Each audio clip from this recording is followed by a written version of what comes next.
Hello students, good morning. I hope you are doing well in the course, and you remember what we did in the previous classes.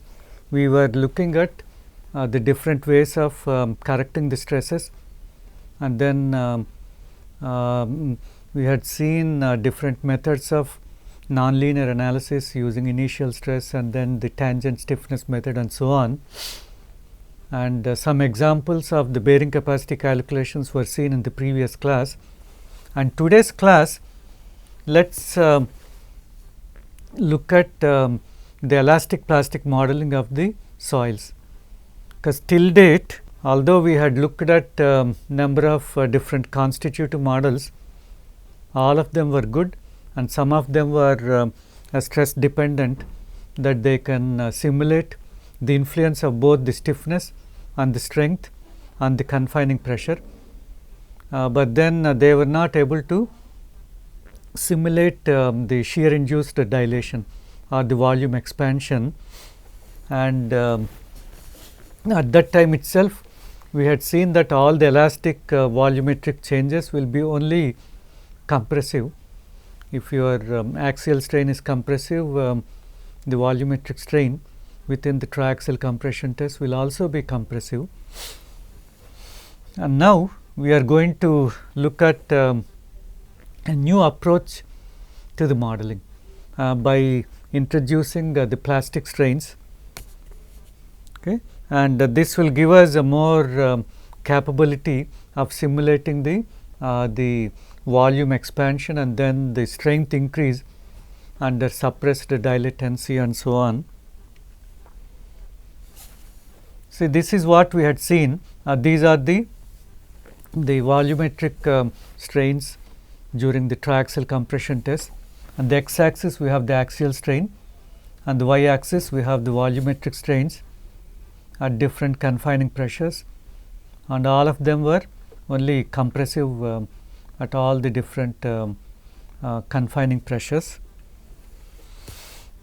And then this is what we want to simulate. There might be initial compression, and then after the soil reaches the plastic limit state, there should be volume increase. This is what we want to predict, and in fact these are showing at different confining pressures and different dilation angles. This particular one is for a dilation angle of 0, and then this is for 4 degrees. I think this must be, I didn't mark it here. Yeah, this is for a 6 degrees a dilation angle at a confining pressure of 345, and we see that at a higher confining pressure, the soil undergoes the volumetric compression for a longer axial strain. See, for example, at a confining pressure of 345, after an axial strain of about 0.035, the soil started expanding, or it has reached a constant volume state. But at this higher confining pressure of 1725, the plasticity has set in only at a axial strain of more than 0.06. And you notice that the slope of these lines is the same for the same dilation angle, and although the confining pressure is different, we get the same slope. That means that this particular model that we are going to discuss is still not realistic, but then we can say that okay, we are able to simulate volume expansion, and so we should be happy. Okay. So how do we determine the dilation angle? So previously we had seen how to determine the friction angle by either drawing a common tangent to all the Mohr circles, or within the PQ space we can do a best fit line and then determine the cohesion and then the friction angle. And the dilation angle we can determine from consolidated drain test. because we can measure the volume changes, and these are some of the theoretical relations. For triaxial compression test, the ratio between the incremental volume change to the incremental axial strain is in terms of the psi, it is -2 times sin psi by 1 minus sin psi. So actually this is from the, we can easily derive it based on our fundamental definition for d epsilon v, that is the volumetric strain, and these are the typical results. These are from the finite element program. For a dilation angle of 15 degrees, the d epsilon a is 7.5 times 10 to the power of minus 3, and the corresponding d epsilon v is minus 5.238 times 10 to the power of minus 3. And if you substitute this and solve this equation, the psi will come to approximately 15 degrees. So that is how we can actually determine the dilation angle. So within the from the triaxial compression test, we get the increment of volumetric strain and increment of axial strain, and then by using this equation we can back predict the dilation angle. And similarly, from the direct shear and simple shear test, as we are applying shear strain, we are going to measure the vertical deformations, and tan psi is minus dy by d gamma. Is actually in all these cases the minus sign is to say that the expansion is negative. In the geotechnical sign convention, the tensile stresses are taken as negative, and for this particular case, for a friction angle, for a dilation angle of 15 degrees, d gamma is this and dy is this much, and so if you substitute this back and take psi of psi as tan inverse of this quantity, we will get approximately 15 degrees. And what is the influence of dilation angle on the strength of the soil? And this we can derive. This is a theoretical equation, and there is a long derivation based on the Morse circle analysis. So this I will give the proof as an MS Word file, because it is a very long one and it is quite boring to explain, but then it is quite easy if you do it yourself. The tau max by sigma n is sin phi times cosine psi by 1 minus sin phi sin psi, and so if you substitute psi of equal to phi, this quantity becomes tan phi, because in the numerator we have sin phi times cosine phi by 1 minus sin phi times sin phi, that is 1 minus sin square phi, that is cosine square phi. So end up with sin phi by cosine phi, that is tan phi. And if dilation angle is 0, this tau max by sigma n is sin phi, and for any friction angle phi, the tan phi is more than sin phi. Okay. For example, for 30 degrees, tan 30 is 0.577 and sin 30 is 0.5, and for 35 degrees, tan 35 is 0.7 and sin 35 is 0.574.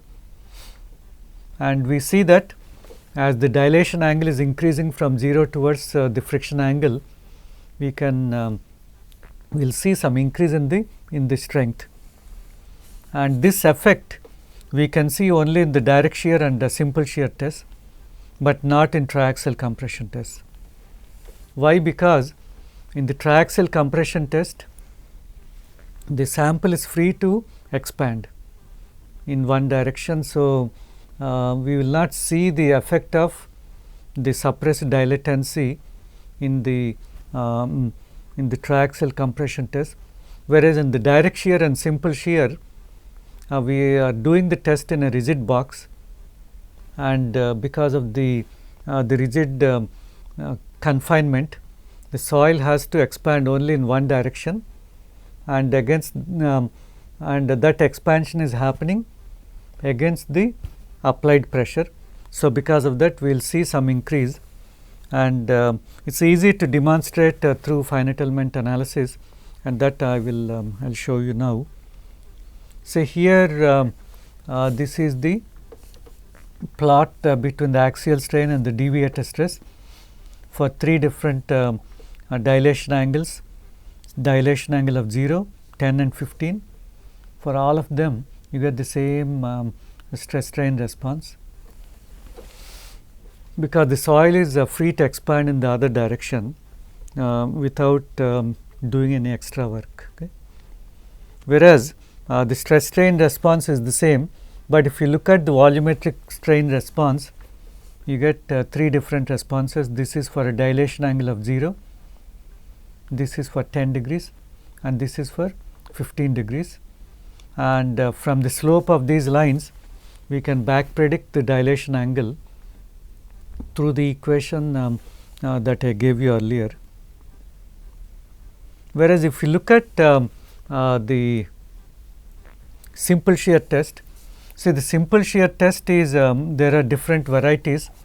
One is in a cubical box, and that is one type of test, and then there are other tests where we use cylindrical samples, but this is actually I am demonstrating only the cubical sample test, and there are some constraints within the simple shear test. The epsilon xx is 0, that is the horizontal strain is 0. So, that means that because basically we have a rigid box, and that is both the vertical surfaces are moving by the same amount. That means that the relative displacement is 0, and so our epsilon xx is 0. And similarly in the y direction, epsilon yy is constant, and then the tau xy and the gamma xy is constant all through, because the shear strain is constant. And we can, since the stress state is constant, we can just use one single element for doing these simple shear tests. And this particular one that you are seeing, this shows the deformed shape during the elastic state, and you see that there is no volume change,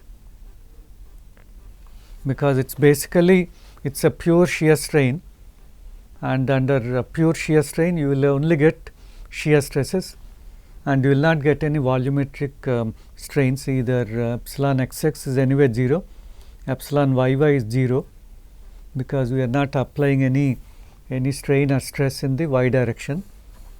Okay. And so you see that these 2 surfaces at the top, they are exactly coinciding during the elastic state. Whereas if you look at during the plastic state, there is some volume expansion. See this, the top line has moved up. This is for a dilation angle of 15 degrees, and for a friction angle of 35 degrees.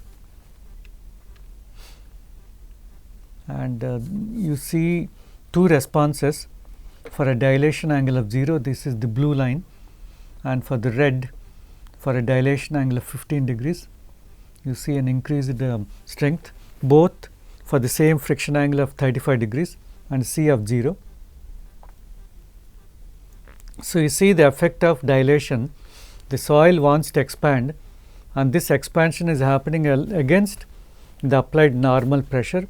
So, because of that, the soil has to do some additional work to induce this volume expansion or dilation, and that will result in a higher strength or higher stresses. These are the volume strain responses. Initially there is both of them have shown 0 volume strain during the elastic state, and then there is some compression with the dilation angle of 0, and then with the dilation angle of 15 degrees there is expansion. And what are the different types of plasticity that we can model? One is the rigid plastic behavior. This is typical of the brittle materials. There is no elastic strain. Elastic strain is 0. During the stress application, soil does not, the material does not undergo any strains, and suddenly it will reach a plastic state when you might end up with the infinite strain at the same stress of sigma y. Sigma y is the yield stress, and then there is an elastic perfectly plastic. Actually, in both of these models, you see that the sigma y, the yield stress is remaining constant, and that we call as perfect plasticity. That is, even with the plastic strains induced in the soil, the strength is remaining constant. And this particular one is called as the elastic perfectly plastic. Initially there are some elastic strains, and then after the plastic limit is reached, the stress remains constant, and then we can have elastic strain hardening beyond an initial yield stress of sigma y naught. The stress will go on increasing because there is a hardening, or there is a stiffening of the soil because of the plastic strain induced hardening. And we can also have a strain softening. See, this particular behavior is typical of our loose sands, where the soil will undergo compression, and then the deviator stress will go on increasing until reaching some asymptotic limit. And we can also have a strain softening. Initially it is elastic, and then strain hardening. The yield stress will go on increasing, and beyond a point the yield stress will go on reducing, or the stress reduces. And this particular behavior is similar to our dense sands. There is a nice peak, and then beyond the peak the stress will go on reducing, and that we call as the strain softening. This is the strain hardening part, and then the strain softening part.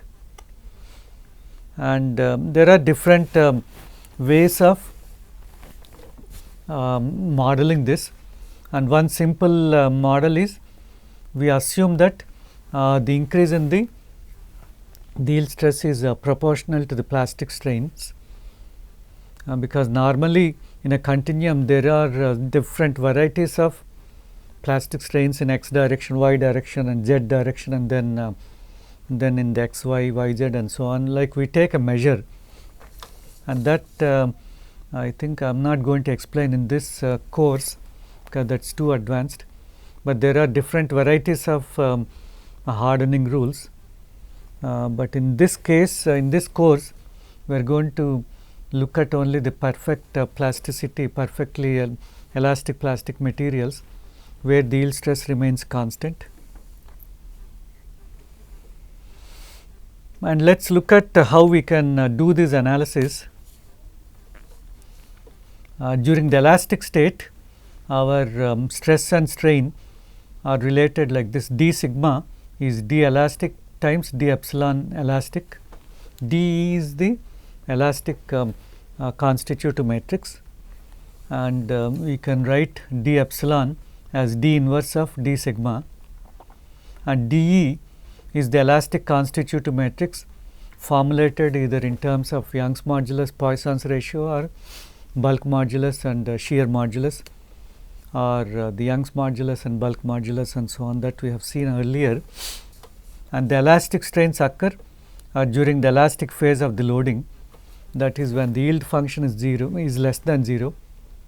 Okay, the yield function we have seen earlier that enables us to examine whether the given stress state is in the elastic state or the plastic state. That is, when f is less than 0, the soil is in the elastic state, and when it is 0 it is in the plastic state. Or we can also draw a Mohr circle. If your Mohr circle is below the yield surface, we say that that particular stress state is elastic.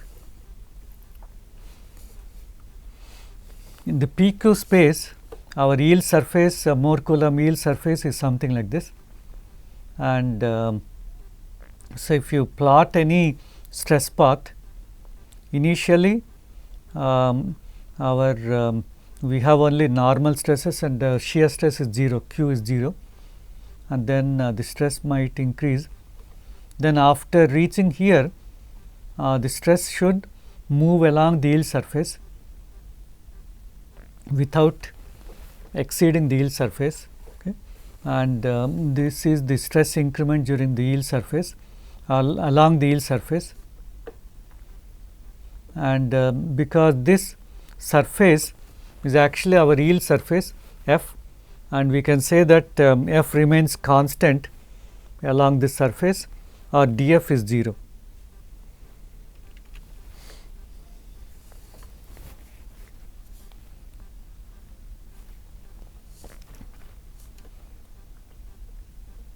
See, we can apply any stress increment, any arbitrary stress increment like this, say this orange color vector, and we can resolve this into two components. One is along the yield surface and the other is normal to the yield surface, and there is a tangential component, then a normal component. And if our stresses are moving along the yield surface, our yield function value remains constant, and we will not be able to produce any plastic strains. All the strains that happen when your F is less than or equal to 0 are elastic, and only the normal component is going to produce our plastic strains, because it is trying to cause some strains, okay. And so this normal component can be represented as the derivative of this yield function F with respect to different stress components sigma x, sigma y, tau xy, and so on. And the conventional plasticity, or in the classical plasticity theories, this rule is called as the normality rule. The d epsilon p is d lambda times dou f by dou sigma, where dou f by dou sigma represents the normal to the yield surface, and the PQ diagram, P is the normal stress and the Q is the shear stress. In this diagram, the yield surface is this, very simple, and dou f by dou sigma is your normal direction, and the d lambda is actually, it's a proportionality constant, and that we need to determine. We don't know yet, but we can determine the d lambda later. So if you know d lambda, and if you are able to evaluate dou f by dou sigma, the plastic strain increments can be evaluated. And this type of plastic theory is called as the associated plasticity, because we are using the same yield function F for checking for the yield and also for calculating the plastic strains. So our F is defining this surface, and we are also calculating the plastic strains as d lambda times dou f by dou sigma, and this was assumed in the original plasticity theory developed by Prandtl and Ruiz and others. And when Terzaghi started applying those plasticity rules for the soils, see, the metals do not have any friction angle, because their strength is so much and their particles are so bonded together that any application of confining pressure will not change their shear strength.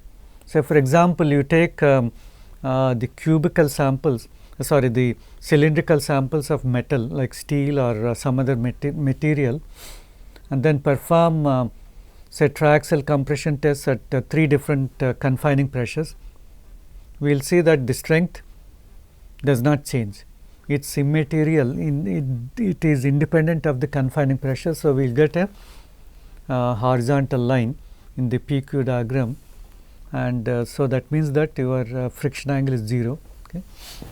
But then for soils we see that the friction angle could be significant depending on the sand content, and when the associated plasticity rule was applied to soils, the predicted volume dilation was very high, and Terzaghi and others worked on a slightly different concept, and they introduced an additional potential function Q that is defined in terms of dilation angle psi, and usually it is less than the friction angle phi, and now the plastic strains d epsilon p are written as d lambda times dou q by dou sigma, where q is our potential function that is defined in terms of dilation angle psi. Okay. And since we are using 2 different functions, one function for evaluating the yield condition, that is defining the yield surface, and another surface q for determining the plastic strains. This theory is called as the non-associated plasticity rule, and this is more applicable for soil mechanics problems where the dilation is assumed to be lesser than what we get with the associated plasticity rules.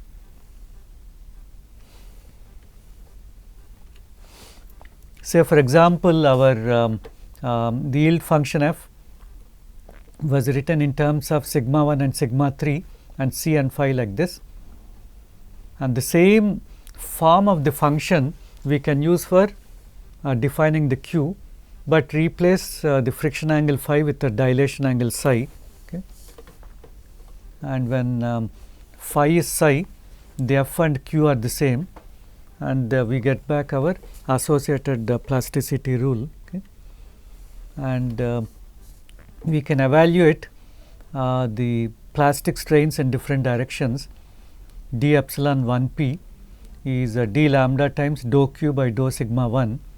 So, if you do this, you get d lambda times 1 minus sin psi, and d epsilon 2 p is 0 because we do not have sigma 2 in this potential function, and d epsilon 3 p is d lambda times dou q by dou sigma 3, that is d lambda times minus 1 minus sin psi. So, our total plastic volumetric strain is d epsilon 1 p plus d epsilon 2 p plus d epsilon 3 p, that comes to minus 2 times d lambda sin psi, and the negative sign is actually refers to volume expansion, and when psi is greater than 0, we see from the above equation that we will get some plastic volumetric strains. So, and this has a negative sign, that means that we will get a expansion. Okay. And when dilation angle is 0, we will not get any volume expansion, the volume strain will be 0. So, here we can we see in the PQ plot we have one surface f, that is the yield surface, and the other is the plastic potential surface q, and that has a lesser slope. Actually we can write q as just simply sigma 1 minus sigma 3 minus sigma 1 plus sigma 3 sin psi. We do not require this 2c cosine psi because we do not require this term for evaluating our plastic strains. So, we show this q with a lesser slope, but then the intercept could be anything. It is I have shown with some arbitrary intercept. It could be anything, but we are not really interested in the intercept. for the plastic potential function. We are only interested in the slope of that line. When dilation angle is 0, we get a horizontal plastic potential surface, horizontal line, and the normal to that is vertical. And in fact, this normal direction we have seen with the mean normal stress method of correction, where we have seen that the stress path that is followed is vertical. It's a vertical line, and that is perpendicular to this Q. The Q of 0 represents the horizontal surface. So, we can say that our mean normal stress method of correction will not produce any volume strains, plastic volume strains.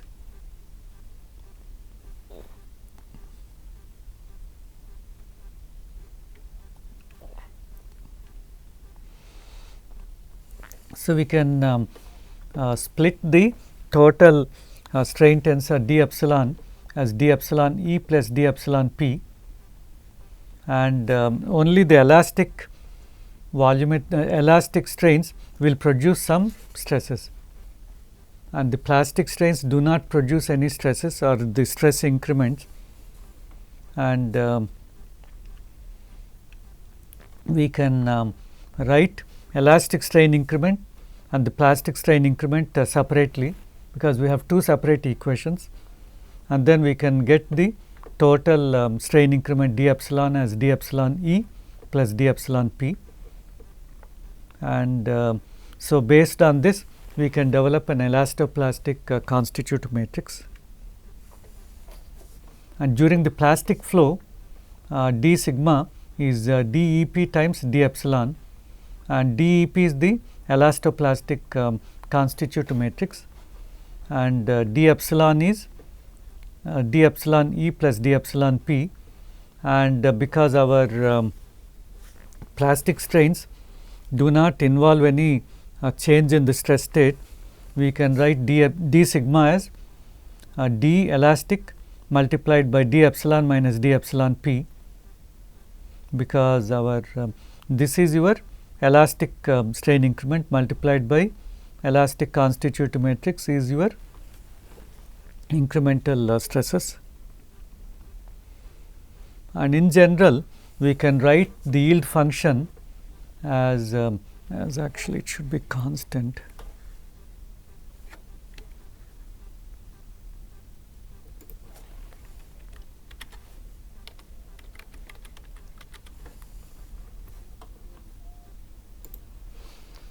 See, during the plastic flow, the yield function is constant. That yield function could be a function of stresses and then hardening factor H and epsilon P, and of course, we also have the strength properties that I have not listed, but the strength properties are we treat them as constants. So, we are not going to evaluate their derivatives. Okay. And sigma is the stress tensor, H is the hardening factor, and epsilon P is the plastic strains, and epsilon P and H are interdependent, because the hardening and then the plastic strains, they are related to each other. And during the plastic flow, the dF is 0. The change in the, if F is constant, we can say dF is 0. That is the change in the yield function 0 during the plastic flow, because our stress state is moving along the yield surface. And dF of 0 means dou F by dou sigma times d sigma plus dou F by dou H by dou epsilon P times d epsilon P. By using the chain rule, we can write like this, and in this dou F by dou sigma is basically the normal to the yield surface, and that let us designate with an AF, that is a vector dou F by dou sigma, and d epsilon P is d lambda times dou Q by dou sigma, and that is d lambda times AQ. AQ is dou Q by dou sigma, and AF is dou F by dou sigma. For a simple plane strain case, it is dou F by dou sigma XX, dou F by dou sigma YY, and dou F by dou sigma XY. Okay. And our AF and AQ are called as the flow vectors, which provide the normal direction to the respective yield surfaces F and Q.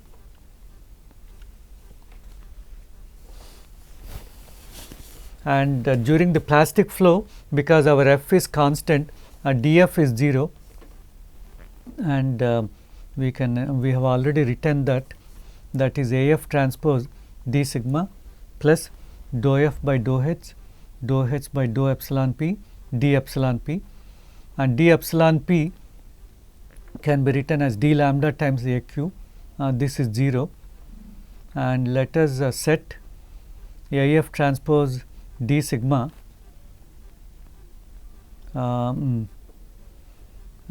see by equating this to 0, we get AF transpose d sigma is minus dou F by dou H by dou epsilon P d lambda times AQ, and let us set all this quantity to some constant H,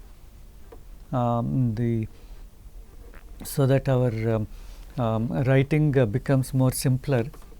So, AF transpose d sigma can be written as some H multiplied by d lambda, and if you see this, AF transpose d sigma is a scalar quantity, because it's actually a vector product, transpose of this vector AF and multiplied by d sigma. Okay. So, actually our H is a constant value, and d lambda is also a constant value.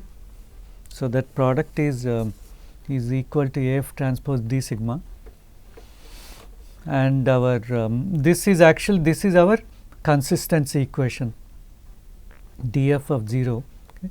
And d epsilon, the total strain increment, is d epsilon E plus d epsilon P, and that we can write as d inverse times d sigma, that is d elastic inverse times d sigma plus d lambda times dou Q by dou sigma. Okay, and we can multiply both left hand side and right hand side by AF transpose DE, and DE times DE inverse is unit vector unit matrix 1. Okay. So, AF transpose DE times d epsilon is AF transpose d sigma, that is DE times d epsilon E is d sigma plus AF transpose DE d lambda times AQ. AQ is our dou Q by dou sigma,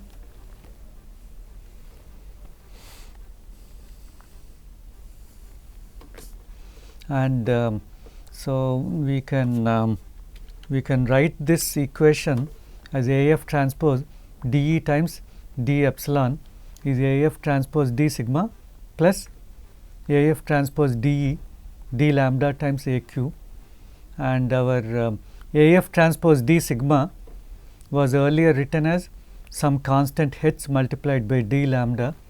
So, if you substitute this that in this equation, and then now we can determine the d lambda is as AF transpose DE times d epsilon divided by H plus AF transpose DE times AQ, and so now we are writing during the plastic strain during the plastic straining, d sigma is d elastic times d epsilon minus d epsilon P, that is d E times d epsilon minus d epsilon P is d lambda times AQ, and so if you substitute that, your d sigma is dE times d epsilon minus d lambda dE times AQ, and so our d sigma is ultimately we want to know what is elastic plastic constitutive matrix d epsilon p d epsilon. So, from this see previously we had determined the d lambda, right, and so our d sigma is some matrix multiplied by d epsilon, and that matrix is d elastoplastic, and by substituting all these parameters we get d elastoplastic is dE minus all this quantity dE times AF transpose dE AQ divided by H plus AF transpose dE AQ. Actually this AF transpose and AQ, these are the derivatives of the yield function f with respect to different stress components. And in general our elastoplastic constitutive matrix is unsymmetric because our AF and AQ are different, because AF is dou F by dou sigma, whereas AQ is dou Q by dou sigma, and in general the friction angle and dilation angle are not the same. Okay. So, we can actually look at what these the dimensions of these terms represent. AF transpose is 1 by 3 vector. This is for a plane strain or a plane stress case, and d elastic is 3 by 3, AQ is 3 by 1, that entire product is 1. And if you look at the numerator, dE is a 3 by 3 matrix, AF transpose is 1 by 3 vector, dE is 3 by 3, AQ is 3 by 1, and we get a 3 by 3 matrix that is corresponding to your constitutive matrix for plane stress and plane strain. And our in general during the plastic straining we can write d sigma as d elastoplastic times d epsilon, where d elastoplastic is d elastic minus this whole quantity, and we can evaluate the stiffness matrix K as B transpose d elastoplastic. So, instead of D we write DEP, and so B transpose DEP B integrated over the volume, and this will give us our stiffness matrix for the continuum during the elastic plastic state.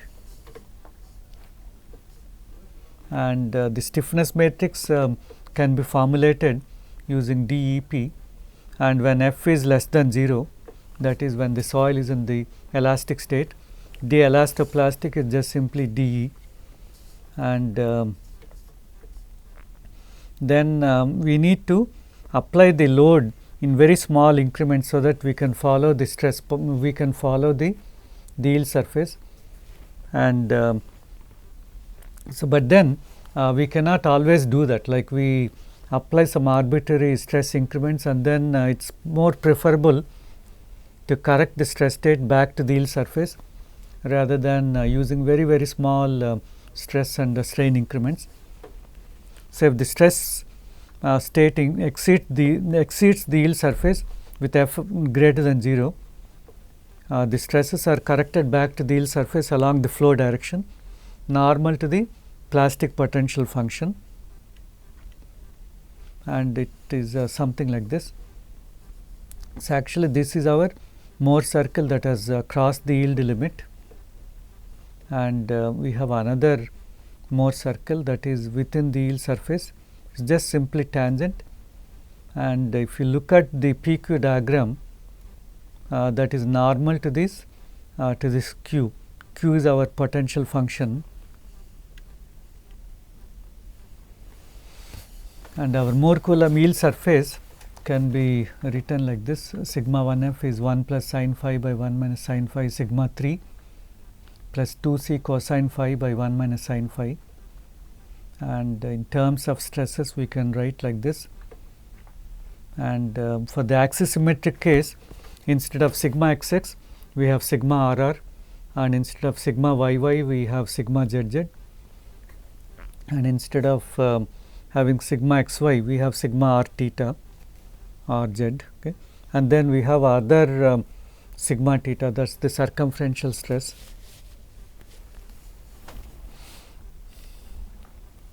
I think this we have already seen all these J1, J2D definitions, and this also we have seen earlier. Okay. So, the D matrix during the plastic flow can be formulated using the previously derived equations, and we will see how to determine the D matrix for very simple cases. Like the next class, I will demonstrate step by step how to determine the elastoplastic constitutive matrix. Then we can also do these calculations for the von Mises model. The von Mises model we will see, so actually it's a very simple it's a cylindrical surface, and finding normal to that is very simple. But then when it comes to our Moore-Coulomb model, we will see that it is it's very difficult. The reason we will see later, and we can get very interesting limit solutions from after implementing this elastoplastic analysis. And here we see the stress strain response of the direction of the simple shear test. The properties are the Young's modulus is 26,000, Poisson's ratio is 0.3, C is 0, phi is 35 degrees, and dilation angle is 0. And the dilation angle 0 means the soil is non-dilatant, and I have taken a cubical sample and then applied the simple shear strain conditions at 4 different K0 values. K0 of 0.43, that is 1 minus sin phi, because our friction angle is 35 degrees. 1 minus sin phi is 0.43, sin 35 is 0.57, and K0 of 1, K0 of 2, and K0 of 2.96.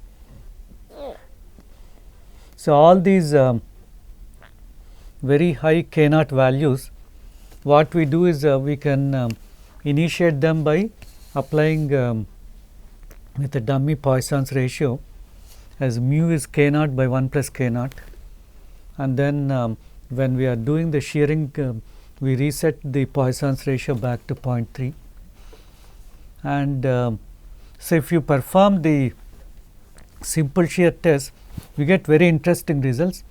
With a K0 of 0.43, the tau is increasing, and gradually it is increasing to sin 35, because our dilation angle is 0, and the tau by sigma n is sin phi times cosine psi by 1 minus sin phi times sin psi, and for a psi of 0, the tau by sigma n max is equal to sin phi, that is 0.57, and then when your K0 is 1, exactly equal to 1, we get a bilinear elastic response.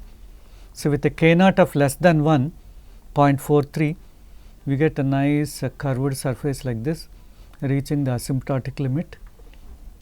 But then when K0 is 1, the stress is increased, and then it has reached the yield state, and then after that the stresses have remained constant. But if you look at K0 of 2 and 2.96, the shear stress has gone beyond this limit of sin phi. It has gone up to tan phi, tan 35, that is 0.7.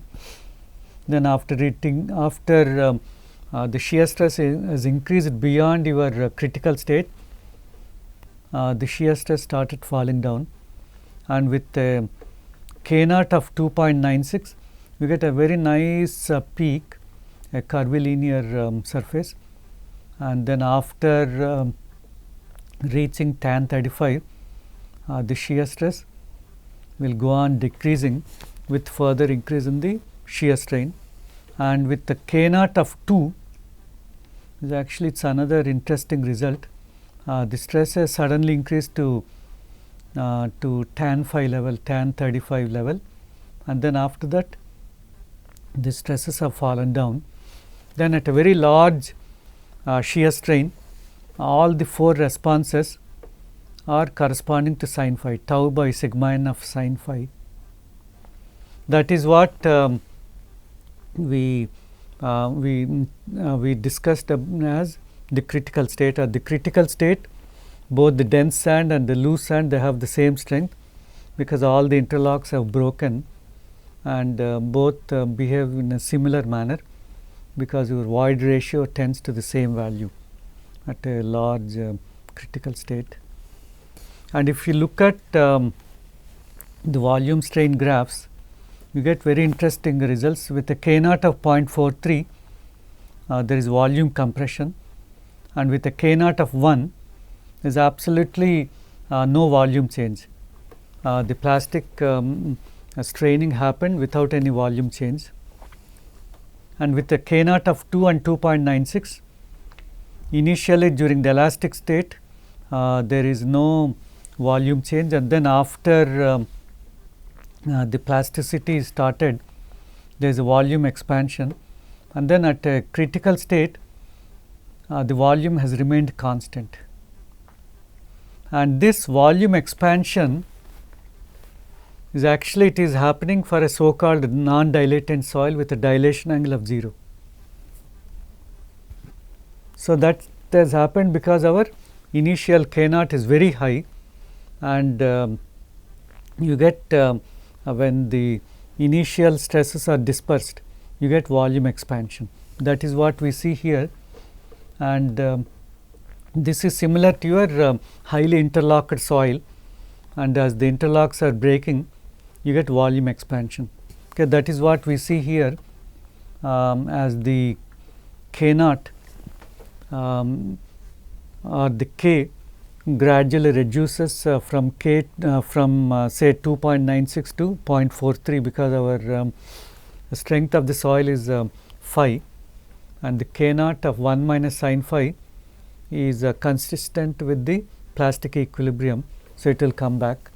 Then once that happens, this is what we have. We have a constant volume condition, and more details of this derivation and how to do these computations are explained in the paper by Naik and Zinkiewicz in 1972, and this paper is titled as Elastoplastic Stress Analysis and Generalization for Various Constitutive Relations, including Strain Softening. I have tried to explain some part of this paper through this lecture.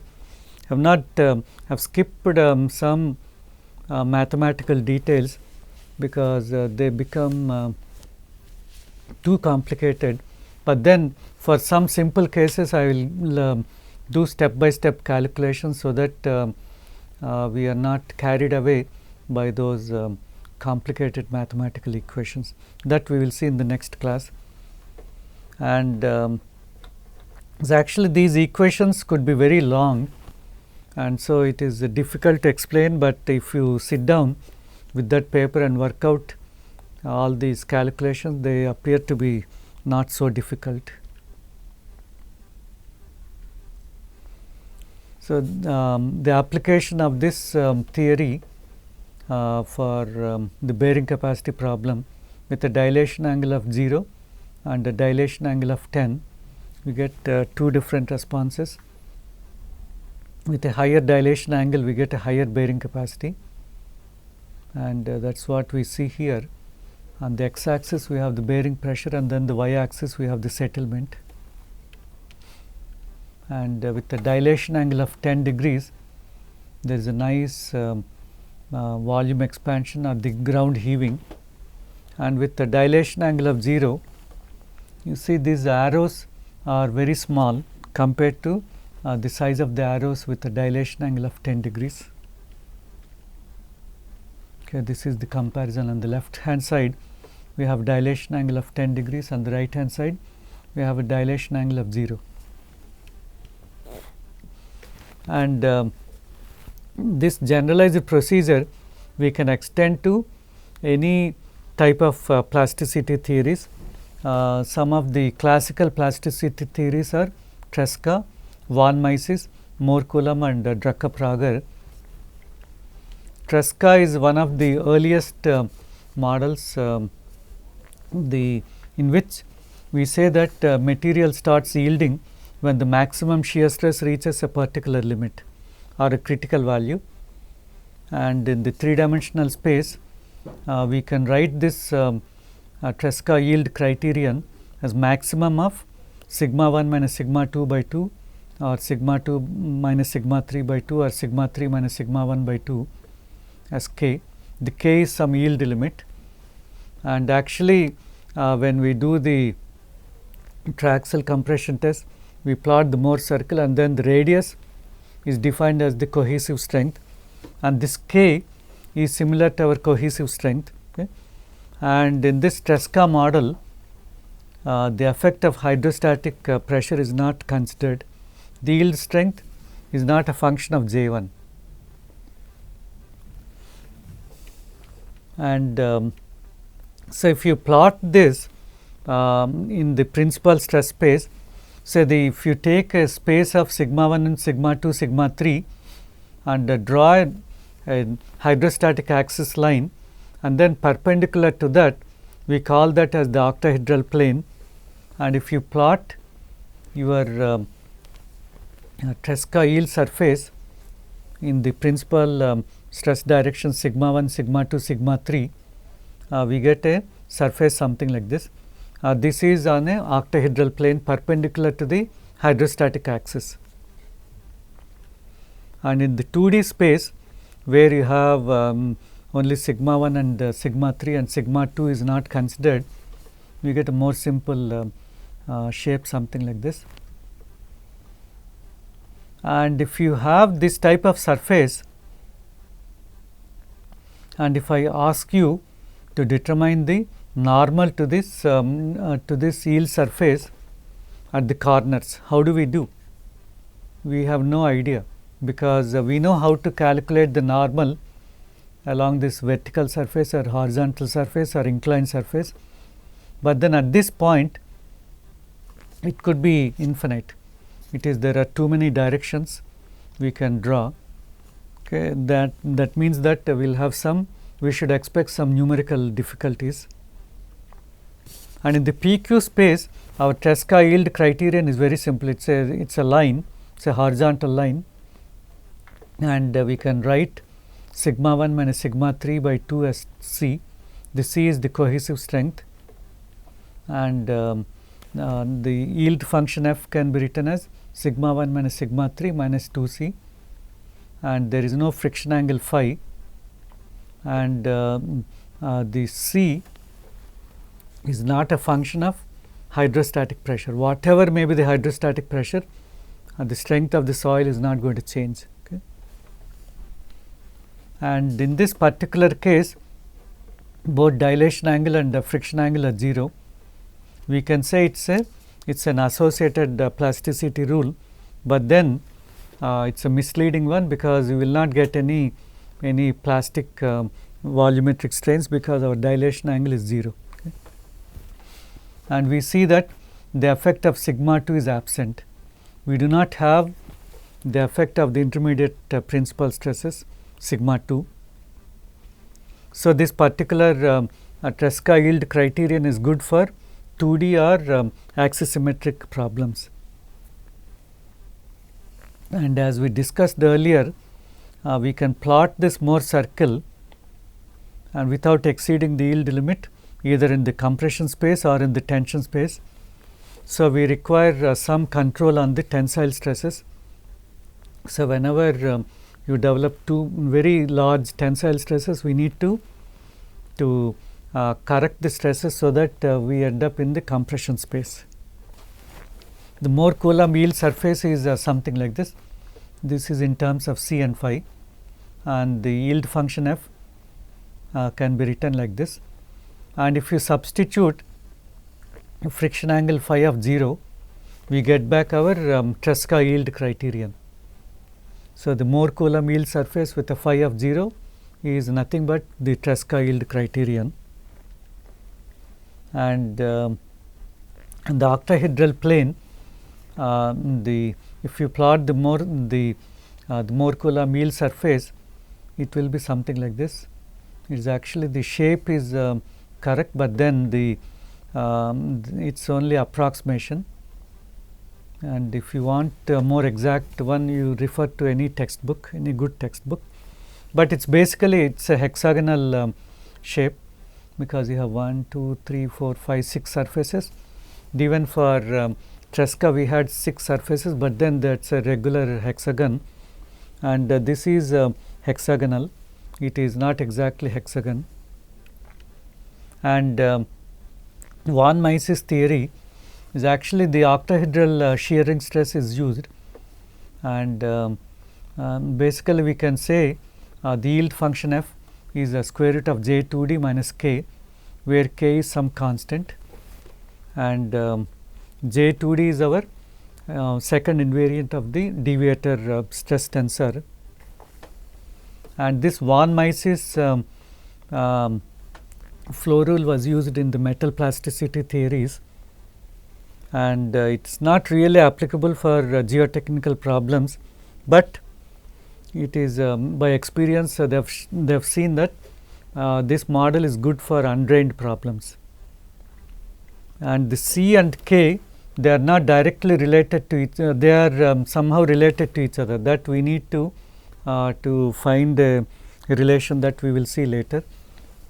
And because this J2D is involving all the stress components sigma x, sigma y, sigma z, tau xy, tau yz, tau zx.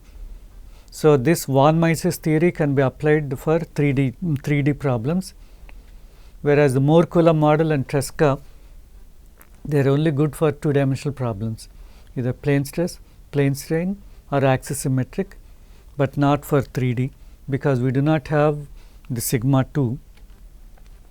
Whereas the von Mises theory is good for the 3D problems. And if you plot the von Mises, you actually get a nice circle.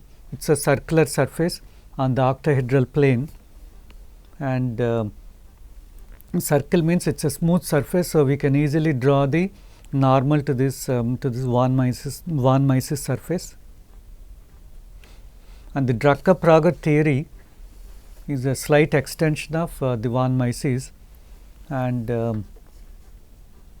this is the square root of j2d minus alpha j1 is equal to k, where alpha and k are the yield parameters or the strength parameters, and the Drucker-Prager model is slightly different, wherein our yielding is controlled by the hydrostatic pressures, the J1, whereas in the von Mises theory the J1 was not there. Okay. And the alpha and k can be related to C and phi by matching. So, for the plane strain conditions this is the matching, and for the triaxial compression test this is the matching. Actually this matching you can find in most of the plasticity textbooks, but I am not explaining here because we are not really interested in deriving these equations, but we will see the applications. And depending on the problem that you have, whether you have a triaxial or axis symmetric or plane strain case, we can relate the C and K. See, for a friction angle of 0, the K is exactly equal to C for the plane strain case, whereas for triaxial compression it is 6 by 3 root 3, see, that is 2 by root 3. Okay, so 2 by root 3 means slightly more than 1. Okay. So, the K is 2 divided by root 3 times C. Okay. So, this the Drucker-Prager by using the C and by relating K and alpha to C and phi, we can get a good match between the predictions of Drucker-Prager and then the Mohr-Coulomb models. And the Drucker-Prager model is also applicable for 3-dimensional problems, and the Drucker-Prager model is good for concrete, whereas it is not so popular for soil mechanics. But although some people use the Drucker-Prager model for 3D problems by matching the C and phi to K and alpha like this. So, I think this may be my last slide. Okay. And see, when we do the numerical computations, we see that we cannot easily determine the normal to the Tresca and yield Mohr-Coulomb yield surfaces, especially at corners. And how do you know that you are at a corner? So, that requires one more parameter theta that I have not explained, but you can find in this paper by Naik and Zinkiewicz. And both von Mises and Drucker-Prager, they have a smooth conical surfaces in the 3D space, and in the octahedral plane it is a circle. So, drawing a normal to the circle is very simple, and so this determination of the normal I will explain through handouts, and then I will try to reproduce the lines from the computer code, so that you see how these normals are evaluated. Okay. So, this is my last slide. So, thank you very much. If you have any questions, please send an email to this profkrg@gmail.com. So, thank you very much. Until we meet next time, bye for now. Okay, bye.